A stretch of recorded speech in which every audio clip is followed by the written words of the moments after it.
আসসালামু আলাইকুম। আশা করি আপনারা সবাই ভালো আছেন। অনেকদিন স্কুল ফ্রেন্ডের সাথে দেখা হয় না, এরই ভিতরে আবার আমাদের এক ফ্রেন্ড আমেরিকা থেকে আসছে। তো সব কিছু মিলে আমরা চিন্তা করলাম একটা আড্ডা দিব, আর এমন একটা জায়গায় আড্ডা দিব যেখানটাতে খাওয়া দাওয়া করা যাবে এবং আড্ডাও দেওয়া যাবে অনেক টাইম ধরে। তো এর জন্য বাফেটি বেস্ট। তো আমরা চলে গেলাম ধানমন্ডিতে দ্য অ্যারিস্টোক্র্যাট লাউঞ্জ।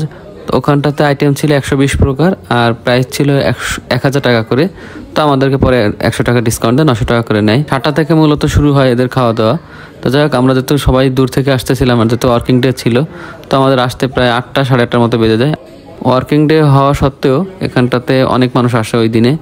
তো এদের একটা ভালো দিকগুলো ছিল, এদের আইটেমগুলো দেখতেও খুব সুন্দর ছিল, আর চাইনিজ যে আইটেমগুলো ছিল সেগুলো বেশ মজারই ছিল সত্যি কথা, টু বি অনেস্ট। বাট এদের যে বাংলা আইটেমগুলো বা বিরিয়ানি, তারপর কাচ্চি, এগুলো খুবই ফালতু ধরনের ছিল। আর একটা মজার জিনিস শেয়ার করি, সেটা হলো বিফ। তো ওখানটাতে ওরা বলতেছে 10 মিনিট পর পর রিফিল হবে, বাট যে দেখতেছি কিছুই নাই।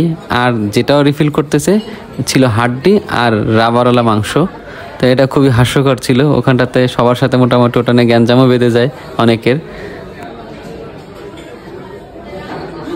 আমরা আসলে অনেক লেট করে ফেলি। তো যাই হোক, সবাই মিলে খাবার দাবার নিয়ে বসলাম, এখন এক এক করে খাচ্ছি আর খাবারের রিভিউ দিচ্ছি। তো আপনাকে প্রথমেই বলা হয়েছিল যে চাইনিজ যে আইটেমগুলো ছিল এগুলো প্রত্যেকটা আইটেম খুব মজার ছিল। যেমন আমরা একটা কাবাব খাই, কাবাবটাও বেশ মজার ছিল। স্যুপগুলো তো আসলে সত্যি মজার ছিল।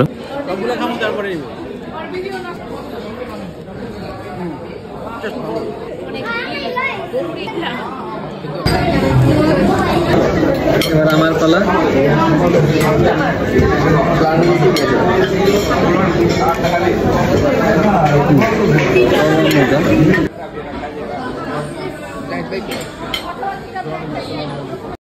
দেখেন গরুর মাংসের অবস্থা।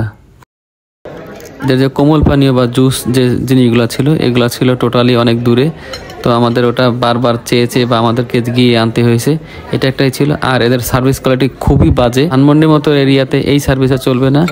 আর এই 1000 বা 900 টাকায় আমার মনে হয় এখানে আসাটাই আসলে লস। এই প্রতিযোগিতামূলক বাজারে টিকে থাকতে হলে অবশ্যই খাবারের মান উন্নয়ন করতে হবে এবং সার্ভিস কোয়ালিটিও ভালো করতে হবে।